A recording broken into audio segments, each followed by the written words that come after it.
So hi, and welcome to episode 242 of Level Up, 60 minutes of live Q&A where your questions drive the show. If you're watching on YouTube, you can find out more about what we do in our channel, so please give this video a like and subscribe to find out more about us. So Blanche and Ella are over in the social chat, so please let them know your name and the city from where you're joining.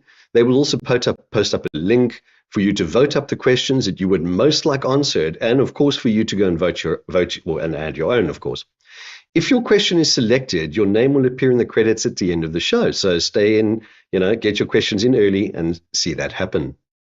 Now, there's a great quote by Stefan Napper that I really like. It says, if you think you know it all about cybersecurity, this discipline was probably ill-explained to you. Cybercrime is probably the greatest threat to any organization in the world today. If you think you can solve your security problems with technology, you probably don't understand the magnitude of the problem that you are facing. So how do you become a NIST cybersecurity expert in 2024? And of course, find out. We have a great panel today, so let's jump right in and meet them. Hi, everybody. Welcome to the show. I'm going to just walk around quickly and do some introductions, and I'm going to start with Ira. So Ira Goel is the founder and CEO of the Gira Group. She's got over 18 years experience. Ira specializes in building uniform data protection and information security, compliance, and risk programs from the ground up. And I think her proudest achievement is transitioning from employment to start her own company, which is dedicated to addressing a specific and important need to build the next generation workforce. So welcome, Ira. Thank you, Nigel. Pleasure to be here. It's a pleasure to have you. Thanks for joining.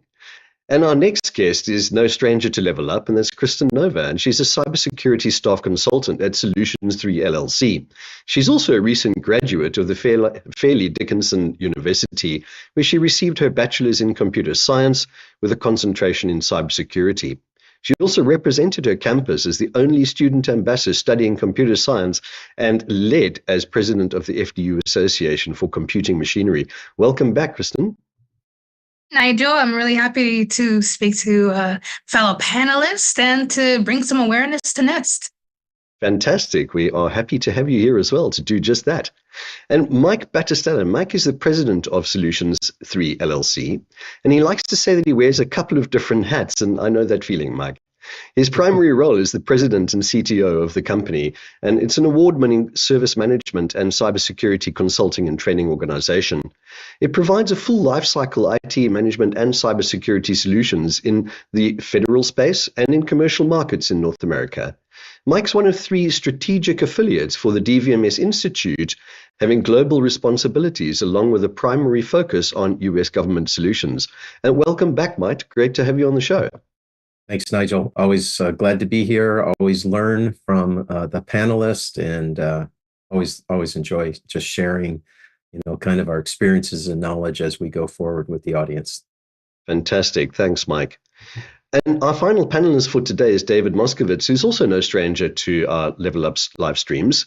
He's also the executive director for content development at the DVMS Institute, and his unique perspective on team building and organizational change and risk identification is also informed by his military background, right? And he's the lead author of 2 books, Fundamentals of Adopting the NIST Cybersecurity Framework and A Practitioner's Guide to Adapting the NIST Cybersecurity Framework. And both of those are published by TSO. And wow, I mean, that's quite an accolade there, David. Welcome back. It's a pleasure, Nigel. Thank you. And also looking forward to learning from the other panelists. Anytime you get a group together that's got a common goal, we all get smarter. And I'm hoping and looking forward to the questions from the audience. So please take Nigel's advice and add your questions or vote them up. Fantastic. Thanks, David. And no show would be complete without our question master. So welcome, Charlotte. Hi, and welcome to everybody to our fantastic show on how to be a NIST cybersecurity professional. Lots of questions to ask already. That's really good news indeed. I'd just like to give a shout out to our audience. I can see lots of folks joining online. So fantastic to have you all here. Don't forget, just pop a note into the chat where your name and where you're watching from. And as everybody said, get your questions in early because we usually run out of time on these kind of shows. So it's a very popular topic. All right, so I think, Charlotte, without further ado, let's take our first question, if you don't mind. Of course, Nigel. We've got a question from Larissa in Dublin, Ireland. I have many other cybersecurity certifications. How would obtaining the NIST Cybersecurity framework benefit me or set me apart from others? Wow. Now, so there's a question, and I'm pretty sure that most people on the panel are going to answer or want to answer this question. And I think that I'm going to start firstly with Kristen, and then I'll go to Mike. It's actually a very great question. I knew coming from university that certifications in general are highly significant. They help you stand out, they help you specialize in a certain area, and they help you be able to become a practitioner in that area as well. I knew that with NIST, I needed to be able to focus on their framework, especially the cybersecurity framework. And I was able to do that, especially with the guided help of DVMS Institute and with the help of APMG. So I knew for a fact that they were going to exactly tell me how to go about NIST, you know, the specific functions and the categories, and that all really laid out pretty well for me so that I can retain the information and share it with others. Fantastic. Thank you, Kristen. And I think you're a really good case study, right, on why these and how these certifications work, going through the internship and your studies. So, yeah. And I think that what people tend to forget is that, you know, you can learn this stuff without getting certifications. You definitely can. But certifications do prove your knowledge, okay? They definitely prove your knowledge. Thanks, Kristen. Mike, what are your thoughts? When I read a question like this, I get the sense, and you know, just assuming here that certifications mean those from, say, ISACA, ISC squared, CompTia. So those would be many of the common certifications. And if you really look at those, they're all technical. They do deep dive into various areas of cybersecurity. The interesting thing with cybersecurity training that focuses on the NIST framework, the RMF and the CMF, is you get into the why you're doing what you're doing. So it's one thing to be able to do the deep dive in the technical area, but it's another thing to say, I understand the controls, I understand the control objectives, I'm understanding how to implement or assess those controls. And now I can take the technology and wrap it around that, so that if I'm leveraging the technology and the expertise that I've gained, I now can go into the the identified best practice areas and make sure that the technical solutions are adhering to those controls and standards. It really differentiates, because now you're at the business layer, you're at the organizational layer of your training and certifications, and organizations are looking for that. Technologists that can understand the business and the business rationale behind what they're providing. Mike, you raised such a valid point, actually, when you've said that. I'm glad you said it, because most people out there, when they think of cybersecurity, they think about what the technical, and technology stacks are going to do to prevent any kind of cyber attack, right? But they don't think about it from a business angle, from the business perspective. And all of those elements actually present even more risk just about than the technology stack. The lack of understanding of those controls, and I would say thinking like a risk manager would, in this, you need to have this. Now, I'm not going to let the cat out the bag here, but I know the DVMS has a wonderful model for this, which I'm sure David's going to tell us about. So, David, what are your thoughts? Well, I was going to go down a different path, but I can take it. That's fine. The key is that my co-author and I, Dave Nichols, both have a military background and a strong IT service management background. And when we put this together, our basic idea was that cybersecurity could not just be a technical problem. And in fact, if it was very often delegated, which means it was thrown over the wall and there was blame attached to the IT department if there was any type of cybersecurity incident.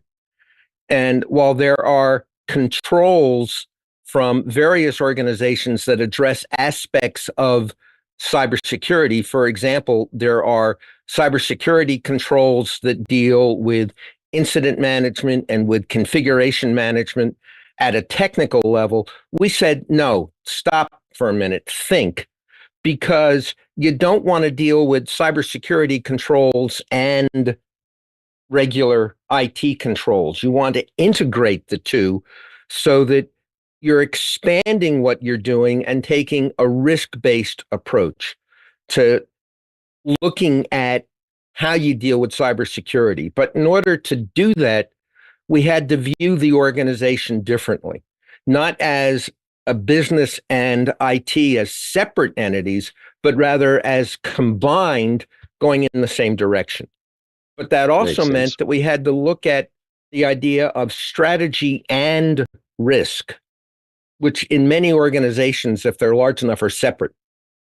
And we said we need a single entity that's strategy risk, and that now informs everything that the organization does as a system, not as separate departments.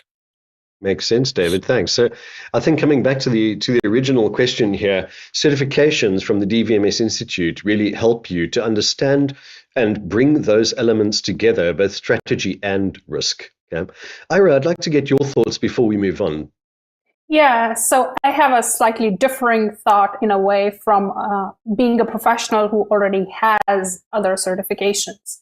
So one of the benefits of having a NIST cybersecurity or using a NIST cybersecurity framework and then having a certification for that is you can actually connect different frameworks together in the first place. That's the biggest value NIST brings is NIST CSF brings is that it has all the mappings for you, and then you can align it to your business. So with the certification, you're taking it one step forward as a professional, that you have even more in-depth detail of that. On the other hand, it comes to where NIST is applicable. I think that is also a consideration that as a professional you have to take. Is if, let's say, I'm in Europe, then maybe NIST might not be the right framework to use or relevant to use, or maybe not. So I think that's another criteria or factor that a professional needs to understand is what your applicability is. Yeah. Now, that's a very good point, actually, with the applicability. And it may not be applicable to every single part of the world. That's very, very true. Okay, thank you, everybody. I think that answers that question. Basically, certifications are really, really important. Okay, I'd just like to give a warm welcome to James Waterman. James is watching from California. That's must be quite early for you, but really, really good to have you online. Who else have we got online today?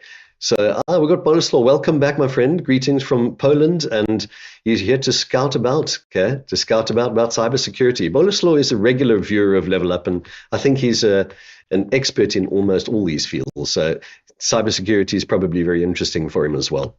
Fantastic. Just remember, everybody, get your comments in, post your name and where you're watching from in the chat, and we'll give you a shout out on the show as well, and welcome. And get your questions in early. Charlotte, let's move on. May we have our next question, please? You may, Nigel. We've got a question from George, who's in Plymouth in the UK. George asks, what is NIST Cybersecurity Framework? Now, that is a brilliant question. What is the NIST Cybersecurity Framework? Okay, so for those of you who don't know, the NIST Cybersecurity Framework is going to be explained to us by David. So the history of the NIST cybersecurity framework starts when Obama was president, and there were various attacks on U.S. critical infrastructure. And he created an executive order that directed NIST, NIST stands for National Institutes of Standards and Technology. That's an agency within the United States government, to create a framework to fix the problems that were discovered with critical infrastructure. And fix is not exactly the right word. That was updated in 2018 to deal with version 1.1. And then this year, in fact, February, so it's a couple of months ago, they updated it to version 2.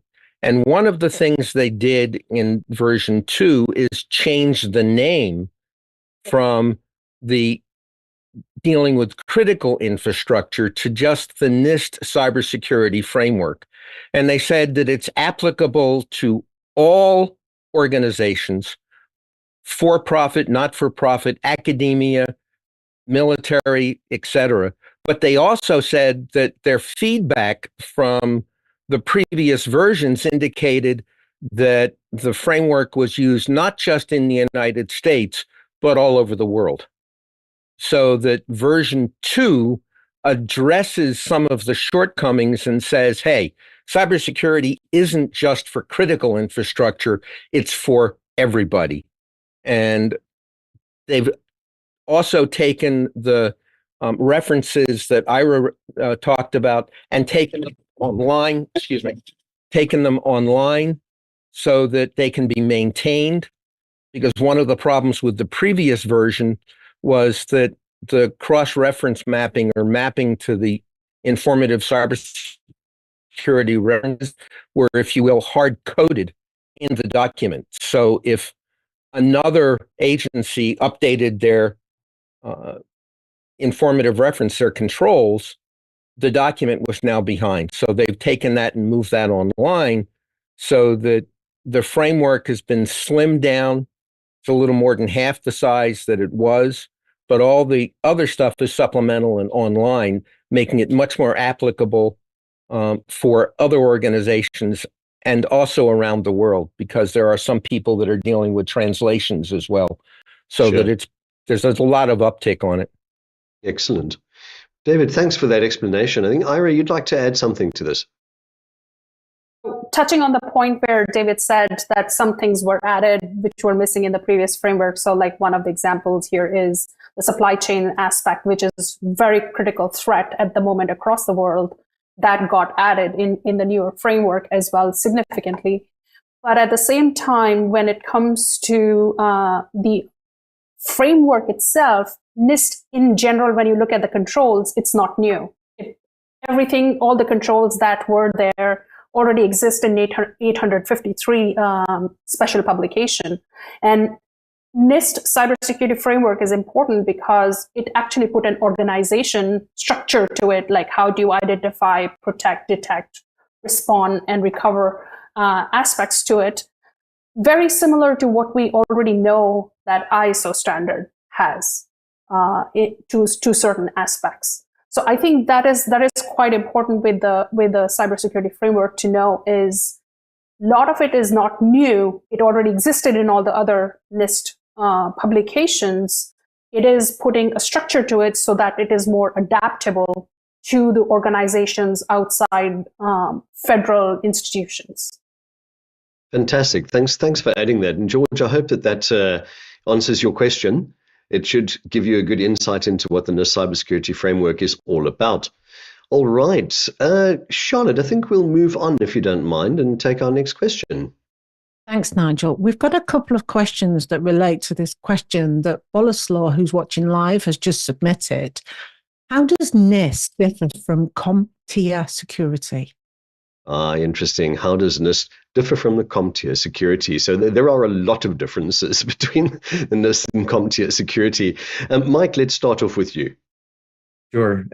Great question. So I'm assuming we're talking about CompTia Security Plus training. And, you know, in that training course, you're really looking at cybersecurity professionals, technical professionals, making sure that they understand what the threat vectors are, what the threat is against the organization, how you stop bad actors from doing bad things. So it's really focused on the technical cybersecurity engineer or analysts, really having a deep dive on understanding of the technology. Where NIST comes in, and it's almost tying a few of the other questions into play here. If I'm a technical cybersecurity professional and I've got a lot of cyber muscle, I'm going to take my tools and I'm going to build something. I'm going to design something. I'm going to try to put preventative measures in place based on my understanding of the product capabilities and what the organization needs, hopefully what the organization needs. But understanding NIST and understanding what those controls are and understanding what those control objectives are, if you have that knowledge up front, you can design your tools, your applications, and your capabilities around the best practices. So what you've done is you've designed cybersecurity resilience into your solution.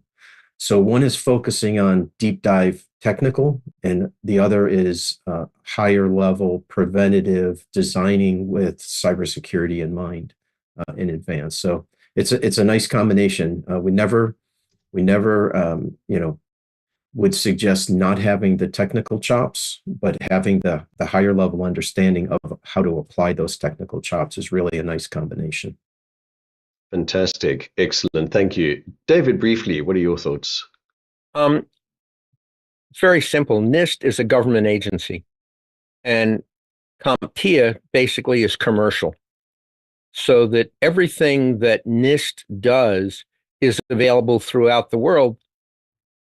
And unless you're inside the government, and they do some things specifically for the government that aren't accessible outside. But other than that, everything is available for free. That's not true with a commercial entity. NIST does not offer certifications. They're a government body. CompTia does. So that some of the stuff that the technical certifications will deal with, whether it's CompTia or ISACA or others, are based on the outcomes that are suggested by the NIST Cybersecurity framework. So that forms the current basis for what's required, but NIST doesn't offer the professional certifications the way the commercial agencies do. Right. David, I'm glad you mentioned that because NIST is defining the what, correct? And the how you do that is something that CompTia's framework plus many others out there that are focused at the technology stack level would be looking at doing, right? So you're really taking an overview with this. And there's a lovely comment in the chat here. NIST, thank you, Aaron, by the way. For the NIST Cybersecurity framework, there are 5 core functions: identify, protect, detect, respond, and recover. Okay? And that will give you a fairly good idea of what this is about. Briefly, David, before we move on. Yeah, real quickly, the NIST Cybersecurity Framework 2.0 adds a 6th function called govern. And so that it now addresses the entirety of the organization and much more explicitly. So that the real issue, again, is it's a framework. It describes, Nigel, as you correctly said, what, but it also, in version 2, begins to delve a little bit into the why. And part of what NIST provides are quick start guides for small to medium-sized businesses, for enterprises, for enterprise risk management framework, so that you can see yourself in and learn how this applies to your organization. Fantastic. That's not true, again, of the commercial certifications that are more interested in the performance against a body guiding organizations to deal with improving their cybersecurity posture and capabilities. Fantastic. Thank you, David. Thanks, everybody. I hope that answers your question. It is quite a big difference, Battistella. So let's move on, Charlotte, if you don't mind, where questions are stacking up. Thanks, Nigel. Question from Annalise in Glasgow. Where do I start in becoming a NIST cybersecurity professional? Where do I start? Okay, the inevitable question. How do we start to get this done? Okay, so I'm going to mix the order up a little bit here, and I'm going to start with Kristen, and then I'm going to move to Ira, and then Mike. Well, I'm going to base this answer off my own personal experience. I believe that you should seek out NIST first. So on their website, which is nist.gov, they actually provide a lot of resources. Not only do they go full in depth in each function, like we mentioned earlier, governance, identify, protect, all those functions, they also break it down for you. So if they put it down in simple terms in their quick start guides, their presentation documentations, they even have their resources. So they connect their informative resources or references to previous editions or versions, revisions, things like that. So do your homework first, right? You want to understand NIST, their mission, who they are, what their history is, and what are they doing currently, and what do they seek in the future. So do your homework first, and then begin to understand the cybersecurity framework. That will allow you to understand their conceptuals and, things that they would like to bring across to you, and more of the understanding how to run a business with cyber hygiene in mind. So that's where you begin. Then you seek out the course, and that's how you kind of go on from there. Fantastic. Thank you, Kristen. Ira, your thoughts? Yeah, to add to what Kristen said here, I have a very similar experience too in that sense, but I looked into from a perspective of very brief on what NIST is. I actually organically touched upon that over different frameworks, and this is pre-CSF, honestly speaking. So you're looking at 853, you're looking at 830, you're looking at so different frameworks and identifying what controls apply to me. This CSF makes things easier for you in a lot of the ways. So one of the big parts with do the homework also is to start looking into breaking down what controls that NIST is referring to in each section and map back to what is mentioned in 853 for that control and how does that apply. I think it's a progression. You drill it down from what is NIST, but then you're looking at the CSF itself and you're breaking it down to the applicability to your own business to learn more, because more we relate to our own real life makes it easier for us to learn and keep it, retain that value and retain that knowledge. And so if you're already a professional in the field, you can start relate to this. But if you're not a professional in this field, you can also relate to cybersecurity in a lot of the things we do in our real life. And as a trainer and as a student myself, most of the time I give an example is think of cybersecurity as building the house. And what are the cybersecurity controls you start to put in place? You need to have the foundation right. You need to have doors and windows, locks, and multiple locks, and so forth and so forth. And you can relate to the controls that you're applying in that sense. Sure. Thanks, Ira. And I think you make some very valid points there. I think we're going to come to Mike briefly for his final thoughts on this one. Yeah, just hold on 1 second. Let me put my sales hat on. Reach out to me on LinkedIn, and I will get you started. But Kristen, you really nailed it, and Ira, thank you for that as well.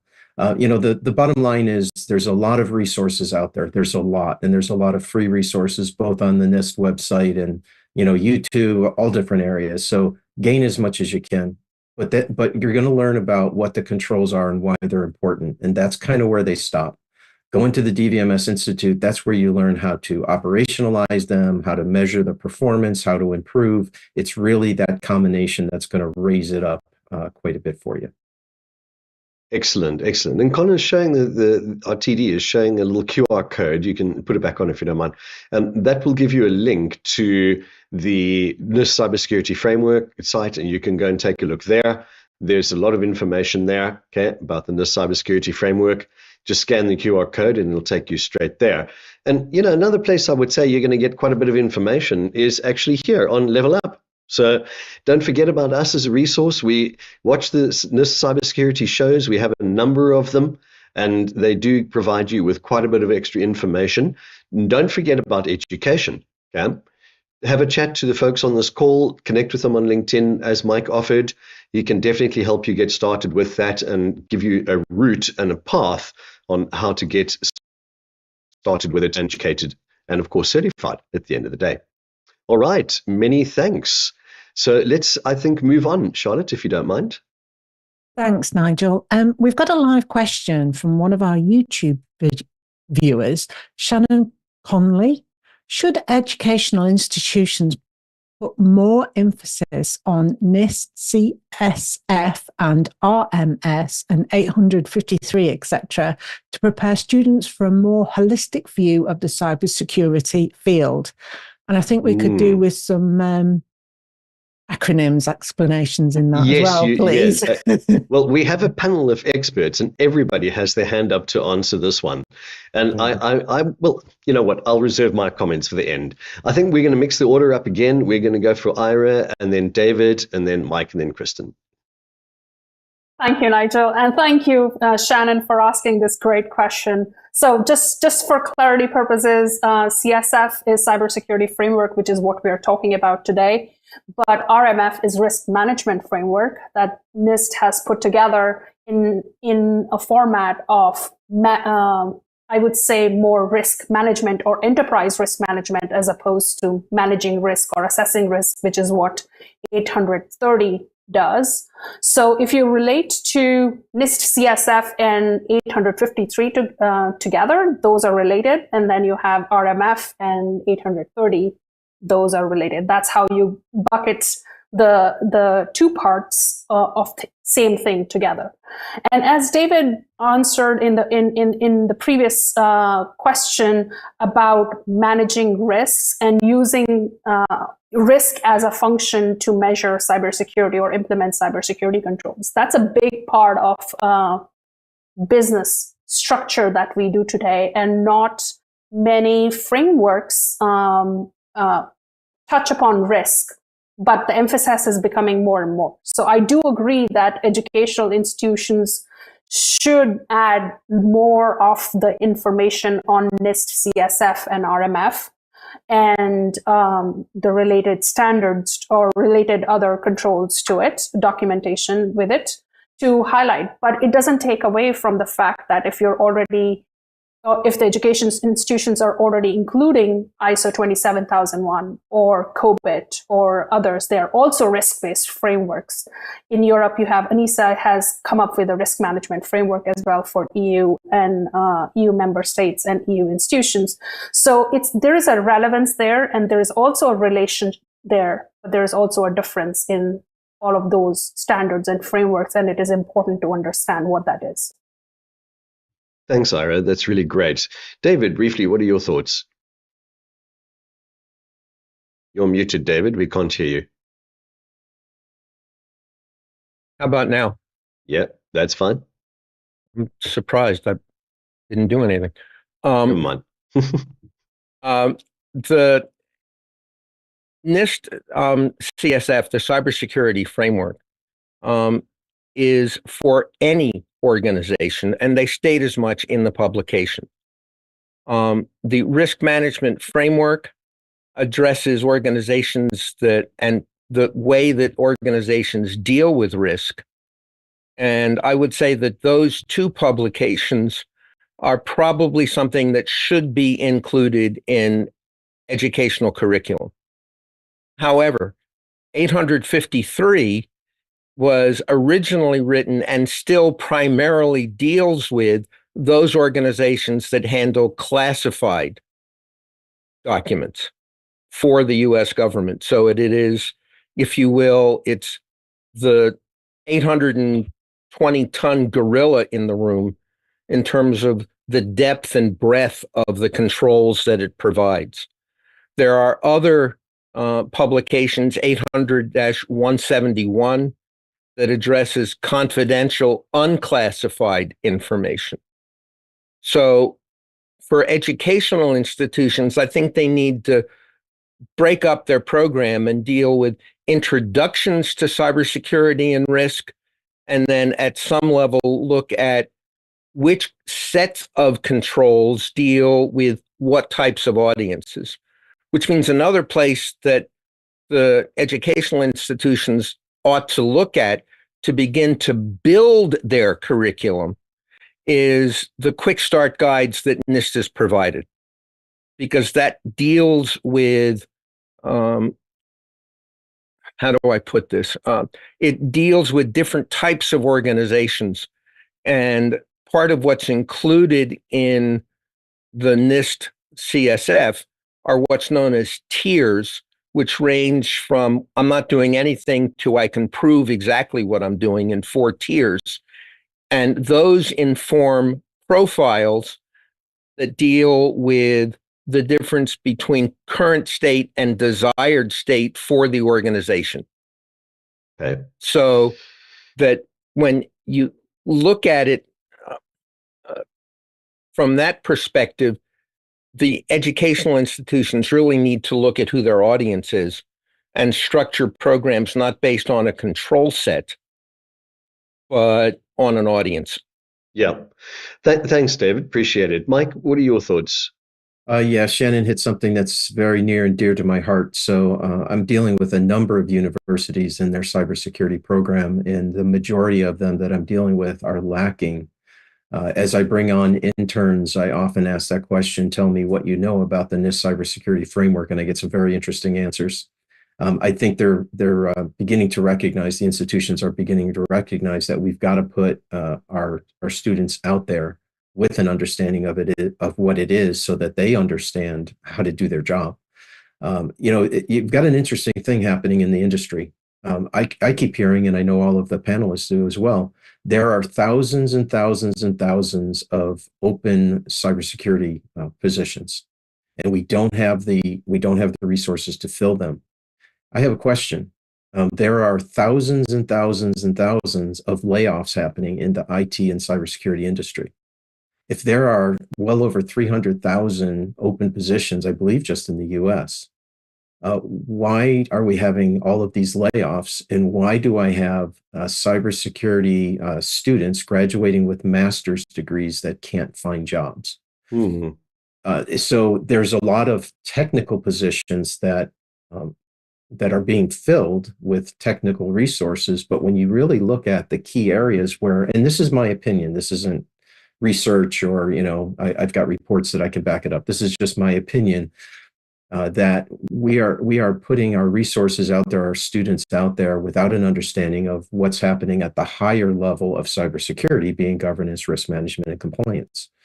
Right. And I think the universities are getting an understanding of that, because they're hearing from the businesses that you're not providing us hireable resources. Interesting. The other thing is that just as an example. Last year, I did 197 interviews, and the majority of them coming out for cybersecurity resources, and the majority of them are coming out saying that one of the requirements for the job is to have an understanding of the NIST cybersecurity framework, an understanding of the risk management framework, an understanding of 853. So clearly, the industry is asking for this, and our institutions have to really focus on providing it. Yeah, Mike, thanks. I agree with you there. It's a very, very important point that you've just made. In the interest of time, let's move forward, if you don't mind, Kristen, very briefly, before we take our next question. Yeah, it's just to add on to what Mike was saying. I'm coming across a lot of either recent graduates or students who are in their last year of university, undergraduate, and so many do not know what NIST is, not even announced. And if they do, it's either misunderstood or it's very, very brief. So I would like to see, especially in the United States, emphasis of these, frameworks such as the risk management framework, cybersecurity framework, be included in the curriculum, because once they leave the university, it's expected of them to know what these things are. Right. But if they're not learning in school, then how are they supposed to? So. Yeah. Quite right. Very valid point. Very, very valid point. And I think after a lot of answers, we have reached a conclusion that the answer is definitely yes. They need to include these things in their syllabus moving forward. Okay, awesome. Thank you so much. We're going to move on now because time is getting tight. So questions are stacking up. Charlotte, if we may have our next question, please. Thanks, Nigel. We've got a live question from one of our viewers, Aaron. Aaron asks, what is the biggest issue in cybersecurity, and how can NIST framework help to address? Interesting. Ira, start us off, please. Sure. So that's a great question. Technically, in a way, there's nothing wrong in our cybersecurity, but everything is also wrong in our cybersecurity. The issue is that we are very narrowly focused on one point, whether it's network, whether it's database, whether it's data or something. We don't look back as cybersecurity professionals at a bigger picture here. And I would say this, it is not specific to one country, one state, one culture. It's globally like that. And that makes a huge difference, because if you step back and look at what you're doing, why you're doing it, primarily for business or organization or whatever the purpose of the organization is, then you start to align your cybersecurity principles, controls, and needs to what that business needs to protect, and not an absolute thing. And that is very, very, very important. And that is also true for the privacy side of things too. So GDPR is not like close everything, or CCPA is not like close everything. It's more about protecting the rights of the people. And why are you protecting the rights of the people? So it works very collaboratively together. Right. Absolutely. Thanks very much. Okay, David, let's hear your thoughts, if you don't mind. The biggest challenge in cybersecurity isn't technical. It's people. It's organizational culture. It goes back to the idea of see something, say something, and encouraging messengers, not ignoring them or penalizing them. So that in the case of Target and Accenture and other breaches, pardon me, there were individuals who noticed and raised the flag, but their flag went unnoticed or ignored. So Yeah. The biggest single challenge is reading the framework and understanding that privacy is a risk, but so is culture. Yeah, agreed. And quickly, Nigel, if your culture doesn't, you can have all the controls in the world, because culture is your weakest link. Yep, good point. Very good point, David. Culture is so critical in this. Kristen, your thoughts? Yeah, kind of to add on what David was saying. I think the biggest issue is people don't think it's an issue. So if you don't believe that it's something to include or incorporate into your organization, you're not going to prioritize it, and it's going to become a bolt-on, which is messy.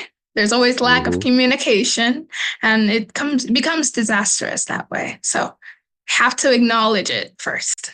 Yeah, exactly. You have to acknowledge it. You're absolutely right.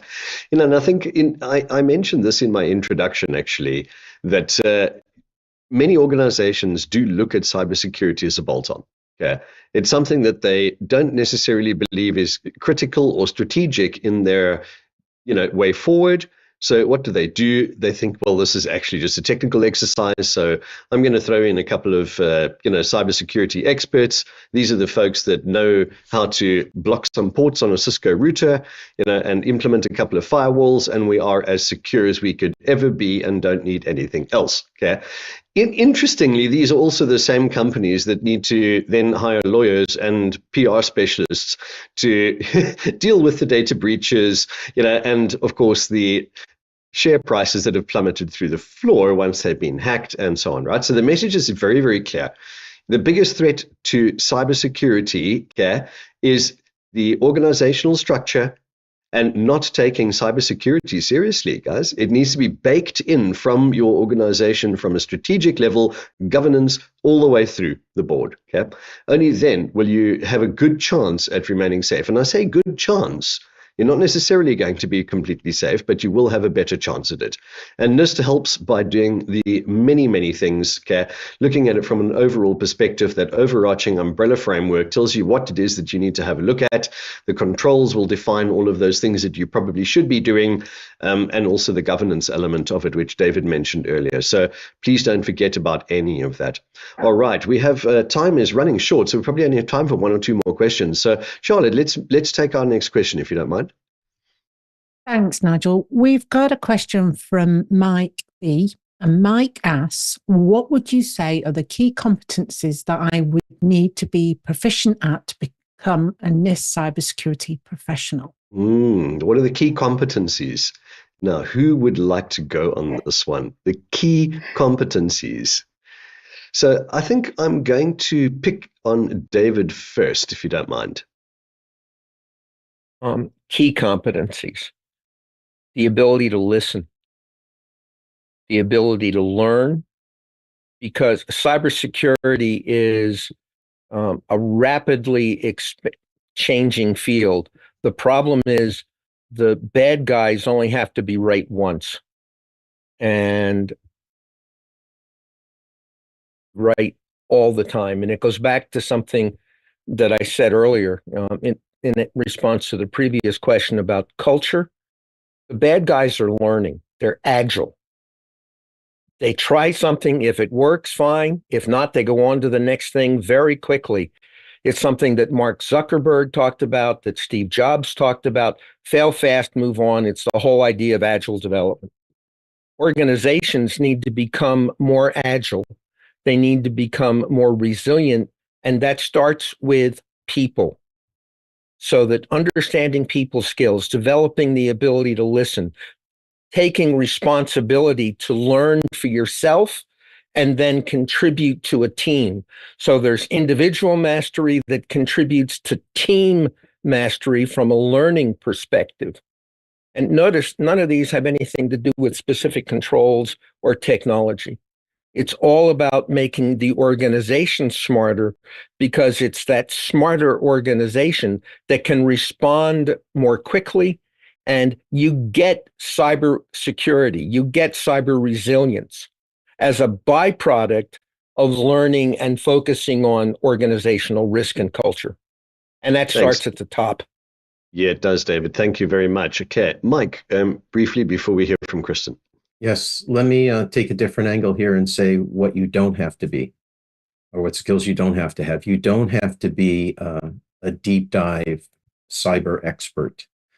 Certainly helps, but what you really need to do is hit those areas that David shared. Good communication, be able to articulate the issue, be able to work well with people, be able to understand what you're trying to accomplish, be able to work smoothly and effectively and efficiently. So being a project manager, being a scrum master, being a systems engineer, there's a lot of different expertise that can lend to being a strong NIST cybersecurity professional. But the deep dive technologist is not a requirement. It certainly helps, but it's not a requirement. Fantastic. Thank you, Mike. So eloquently put. Kristen, final thoughts.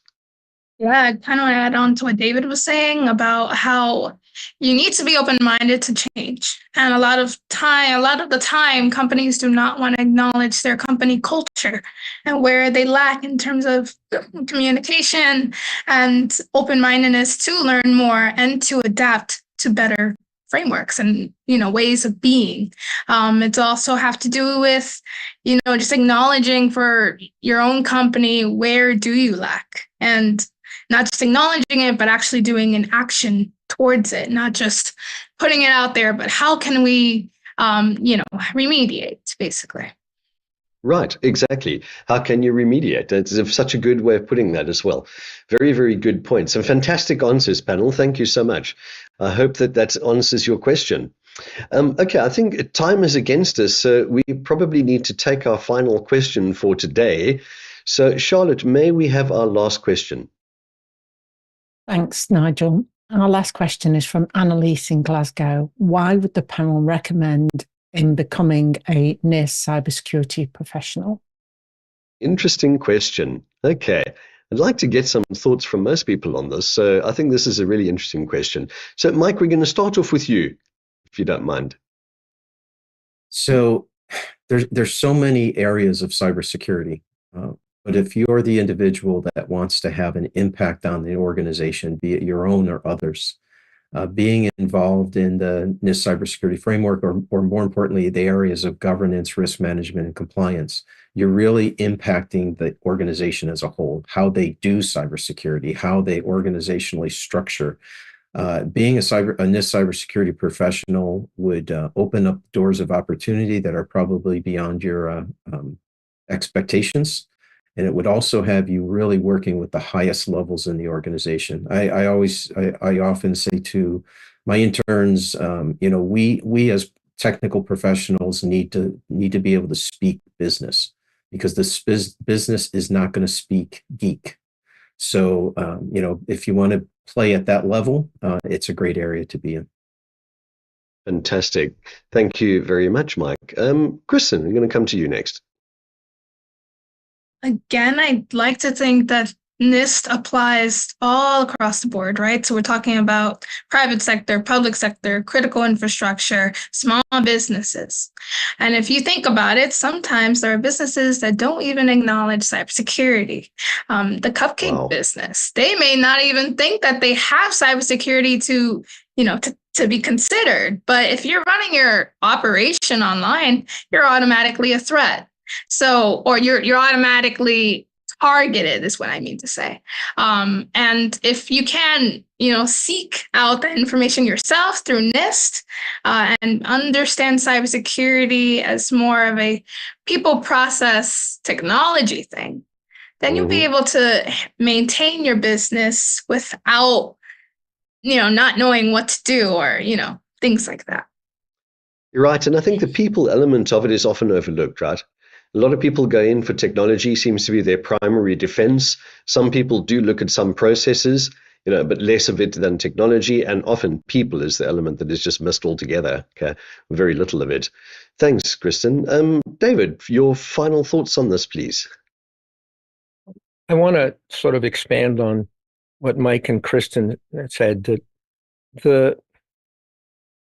the reason to think about becoming a NIST cybersecurity professional is partially addressed indirectly by what NIST put in the Cybersecurity Framework 2.0. And that is, it's for all organizations, regardless of size, regardless of industry sector, whether they're government, for-profit, or not-for-profit. The other thing is that there's more to cybersecurity than just the technology and the controls. We've talked about some of them in response to some of the questions: culture, privacy, risk.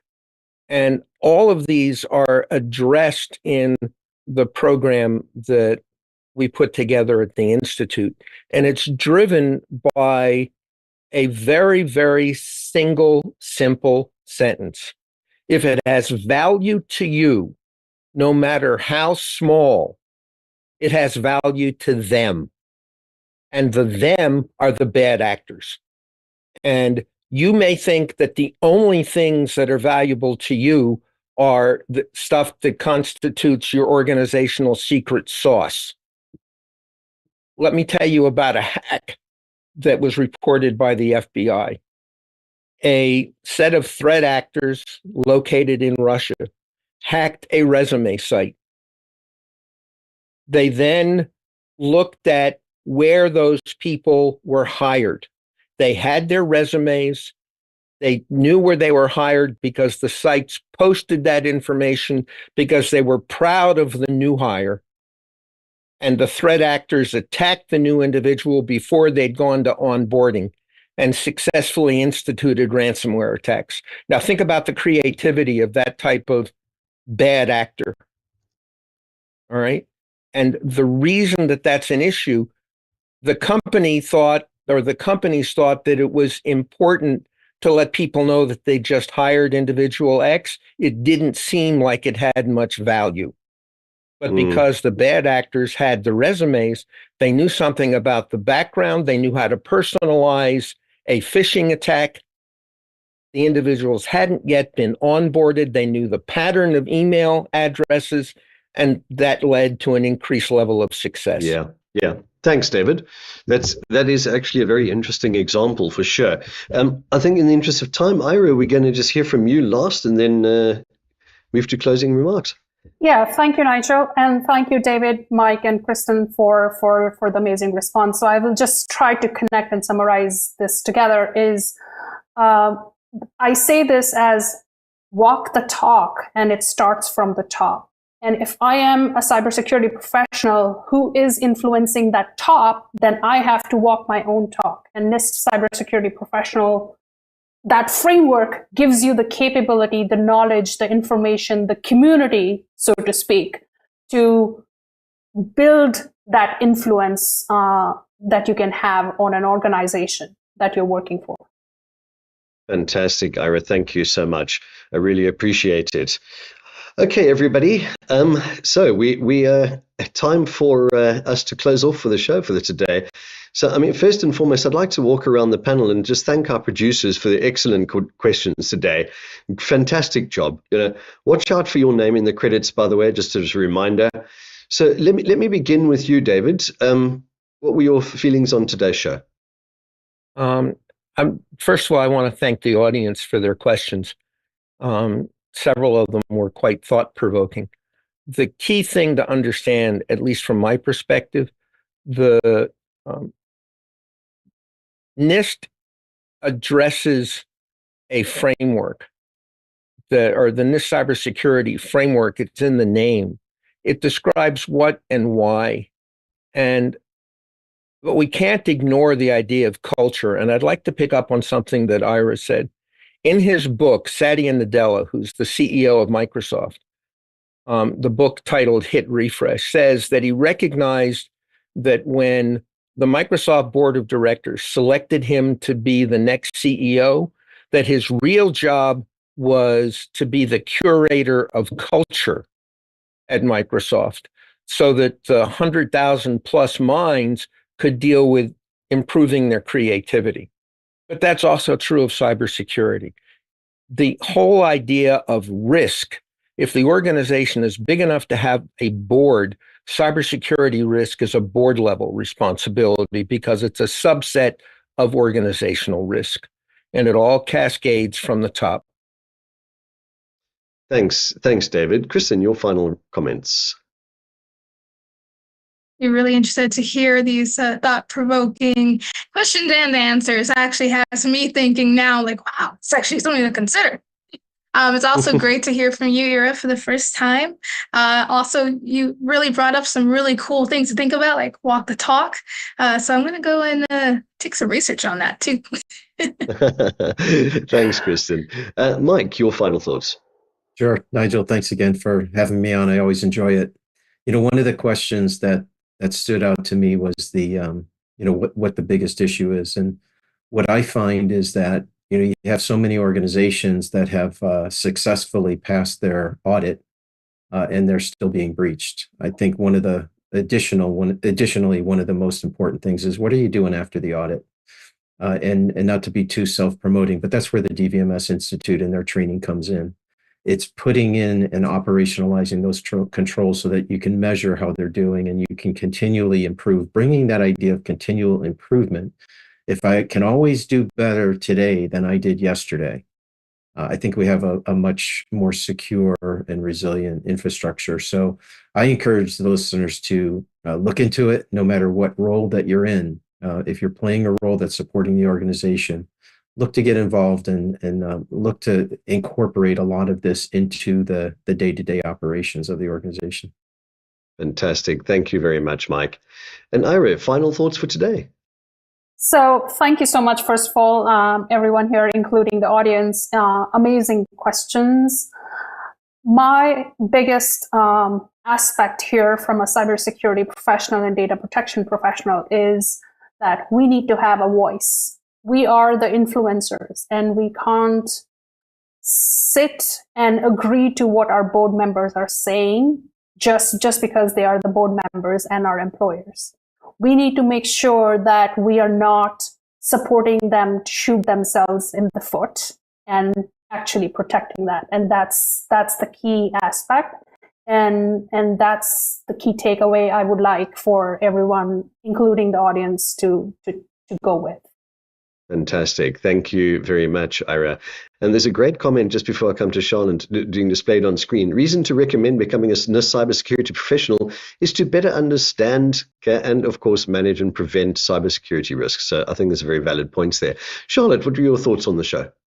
A massive thank you, should I say, to you, our panelists, technical director, and Blanche on the social commentary. And thank you to our viewers. We can't run these shows without your live questions. We do have an apology to make. We ran out of time and we've not been able to ask a few questions that have been submitted late during the show, but thank you for them, everyone. And just a quick thought is that with cybersecurity, I believe that people are your weakest link. So any training, no matter what it is, how basic, is critical. So true. Charlotte, thank you so much. And panel, thank you very, very much. I really appreciate your fantastic from the heart answers today. So over on our website, you can search for the answers to over 3,000 questions now. It's a fantastic free resource, and it connects you with all these experts from all around the world. Don't forget, you can also listen to the audio versions of the show on your preferred podcast platform. So coming up next week, Monday the 29th of April, we will be revisiting a very popular topic, which is how to make best use of artificial intelligence. That's at 8 a.m. British Standard Time, summertime. Friday the 3rd of May, 2 p.m. UK time, we'll be looking at how to manage agile projects in 2024. And on Thursday the 9th, we are running a webinar on unlocking PMO potential, a guide to self-assessment for PMO professionals. So that one, you can just head over to the apmginternational.com website and register for that event. Also, please don't forget to head over to our YouTube channel, give this video a like and subscribe, share it if you can. It really does help people find this new content. And, just ask, we'll send you a personal summary of what's coming up and how you too can join us here on the panel and level up your career with APMG. So thank you very much, everybody, and we'll see you next time.